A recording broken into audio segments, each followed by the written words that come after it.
Hey, what's up you guys? Welcome back to my channel. My name is Iris if this is your first time clicking one of my videos. Today I'm going to show you a video on how I find the center of a shirt as well as how I applique a kid's shirt. I am looking into doing another design in my Etsy shop, which is found below, Heart of a Child Designs, and I wanted to do a Halloween design. I have a couple out there, but thinking about doing one more, and I'm going to test it out by stitching it onto my son's shirt. This is just a shirt that I found at Hobby Lobby. You know, Hobby Lobby has, you know, $2 shirts or whatnot, so this is just one of those Gildan shirts from Hobby Lobby, and I'm going to use this to stitch it on. I do want to show you guys how I find the center of a shirt. I know there are several ways people like to do it. I'm going to show you my favorite way and the way I'm more than likely going to do it. So forgive me, I know this is upside down, but I have yet to find enough space behind me to record over my shoulders. So, but you guys will still get it. So here's my shirt. Now you do have to be careful because a lot of shirts sometimes are irregular, meaning the length and things like that are kind of off a little bit. It doesn't immediately go fold in half. As you can see, this shirt here, it's a little bit more fabric on this side under the arm, but we're still going to be able to find the center, trust me. The first way a lot of people will tell you to do is to just simply fold the shirt in half, right? So you just take it, line up your underarm seams as well as the bottom, and fix the top here. And there is your supposedly middle seam, right? And so you just unfold it, take a look and say, oh, this is the center. However, because some shirts are irregular, that doesn't always work out the best. Another way people will tell you to do is to just simply fold it again, but this time take it to your heat press. Now, one of the things you want to make sure and do is that this part right here is nice and flat when you fold it over, because if not, it still won't be quite in the center. I don't like to really heat press them anymore because it leaves a burn mark here, not necessarily burning, but that crease, and it's hard to sometimes get that out with the iron. So I don't heat press them anymore, but I do use these nice little nifty things that I got from Amazon. And this one of course is a youth because my son's a youth and this is a youth shirt. But I came with like a set of maybe 5 to 6.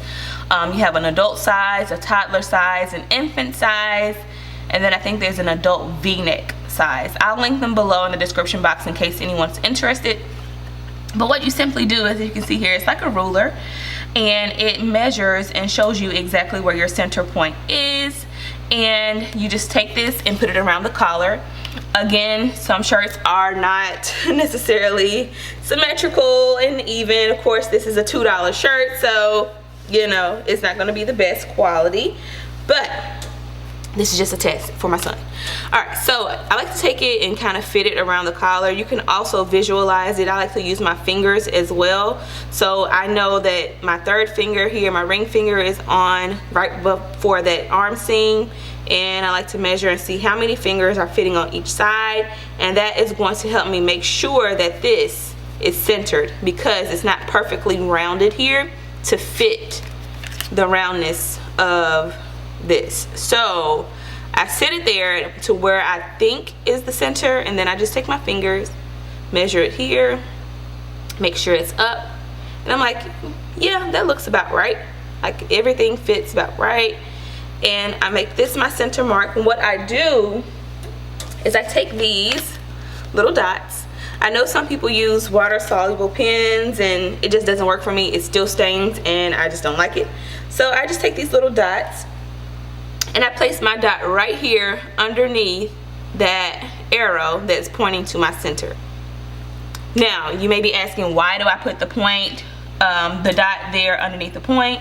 That not only indicates my center, but I also use this dot when I go to my machine and begin to stitch out my design.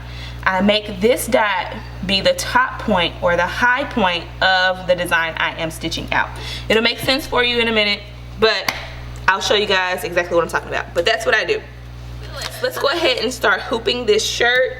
And to hoop, I will be using Mighty Hoop. And I love this thing, you guys. I got it maybe a little over a month ago, and I use it for everything. This and my fast frames. All right, so this is the Mighty Hoop, and I always put the warning sign up top like so. I'm going to use some Cutaway. I know people, not Cutaway, I'm going to use Tearaway stabilizer. And some people don't like to use Tearaway, but I do because I use it along with my fusible poly mesh, so I don't have any, you know, issues with it ripping my stitches or anything like that when I tear it away. I'm just gonna take some of that.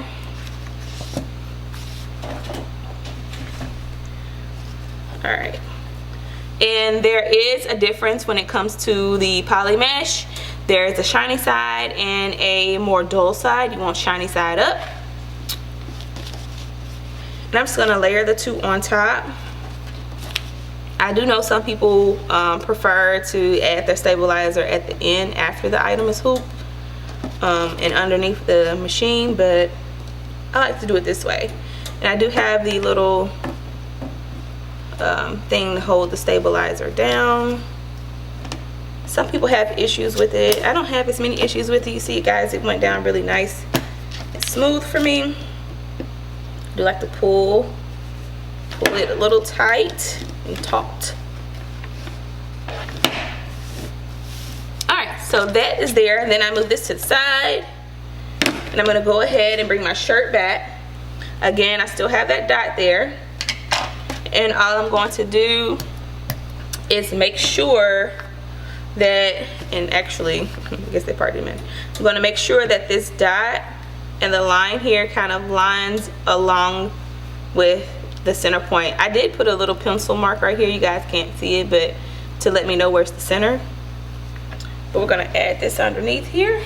You want to make sure your shirt is completely flat against the table or whatever it is you're hooping on. And then just slide it in there. So I then go back and pull and adjust and make sure that it is flat. And I use my hands to kind of press and see, and I can tell that it's a little crooked. So then I just use my fingers, kind of push it up. And again, I want to make sure that my dot, let's see, my dot is here and the top of my hoop is here. So I have a little bit more space. I'm going to push it down just a little bit, because this design is going to be pretty large. I didn't add a name on it.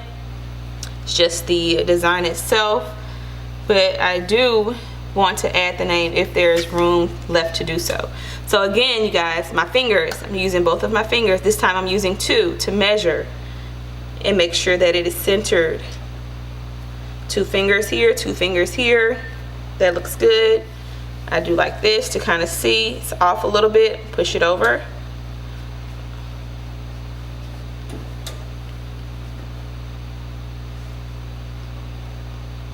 So now I'm going to take my Mighty Hoop, the top of it. Again, that warning sign, matching the warning sign at the top. And we're just going to press it down. I like to just kind of drop it because, you know, if you get your fingers smashed in there, it's going to hurt pretty bad. Alright, you guys, so that is it. Now let's take it to the machine and get ready to stitch. I do already have all of my fabrics selected. I have my heat and bond on the back. So, yeah, let's get started. Okay, you guys, so here is the design that I'm doing. It's going to be a little Frankie. And remember when I was talking about the dot and how we want it to be? This is where that comes into play. So if you look down here on my machine, you can see the dot there. I want that dot to line up with the dot at the top of my design. Right now it's showing you where it would be as far as the center of my design. Again, the dot is showing me the top of my design, the highest point of my design. So I'm gonna go over here, tap here, and again, I want it's at the center, but I want it to show at the top. So there is where I put it. And as you can see on my machine, it's showing that if I left it where it was, my top of my design would be here. It is not lined up with my dot. So I'm gonna go back. I'm gonna leave it at the top, but I'm gonna press OK. So I go back to the screen, and this is going to allow me to move that dot around. So if I move it down this way, it moves down. If I move it to the left or to the right. Now, because this is a pretty large design, it's not going to allow me to take it any lower than it would allow for my design to fit, if that makes sense. So as I was pressing down, it no longer will move. That lets me know that, hey, it has to be right here in order to fit inside this hoop, which is fine. Now I wanted to make sure that it is in the center. So I'm gonna press over and just kind of line it up with that dot. And that looks about right. It looks about lined up with that. So now that I know where the top of my design is, I'm going to go back here. And now I want to make sure that my design is going to fit in here like it's saying it is. So I'm going to go to the center. It moved it down to the center. Now I'm going to push it the bottom one, and it's going to move it down to the lowest point of my design, which will stop there. And let's take a look and see. My dot is right there. So it is very close to here. It's going to fit, but that is the reason why when I was trying to press it and make it go all the way down to my dot, it wouldn't allow me to do that because my design is very large. So I do have enough space here. So this is absolutely fine. And this is the largest that it could be. All right. So now let's move it back to the center and get ready to stitch it out. I'm going to go in here again and set in the center and press OK. Now I'm going to go in and add my stops and my colors, and then we'll get started with stitching it out. If you're interested in a video on how, to do all of that, set your colors for your needles. If I didn't let you guys know, I have the PR670E. So I have a six needle machine. So I will have to go in here and change out some threads while the stitch is out, because all of my colors couldn't fit. But nevertheless, if you guys want a video tutorial on how to, change the threads and whatnot, how to set up your needles in the machine, then let me know and I will do that in another video. Guys, so here is our finished shirt. I really like how the design came out. I was a little iffy on the hair and what color I would use for the hair. I knew I wanted black, but I didn't know if I wanted solid black or to put a pattern in there, and I went with the dots, and I'm happy that I did because it looks great. All right, so let's take this out of the hoop.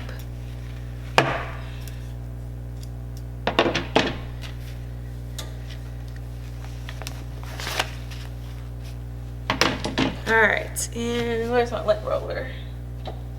I always need a good lint roller. This one's about done, but just to get that lint off of it.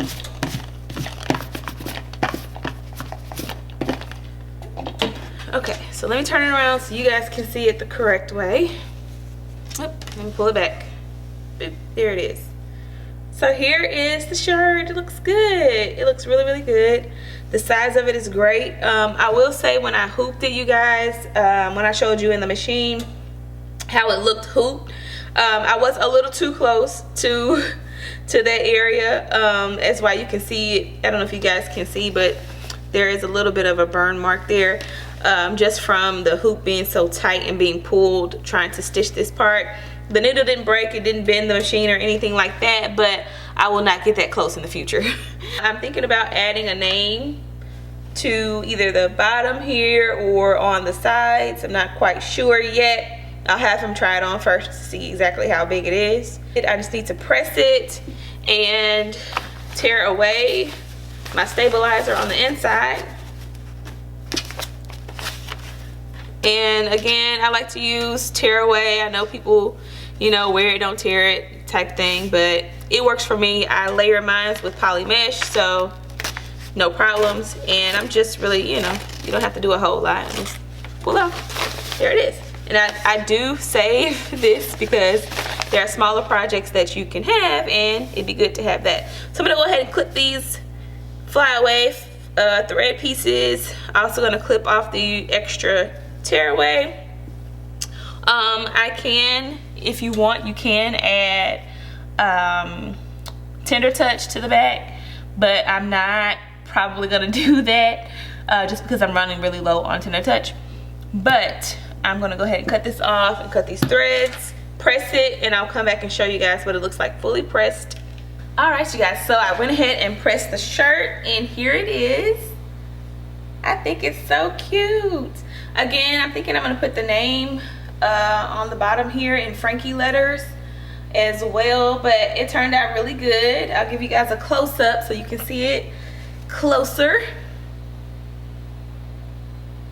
So there it is. Of course, the lighting kind of changes the color, but I'll step back a little bit. You guys can see it. That's more of the true color right here coming through.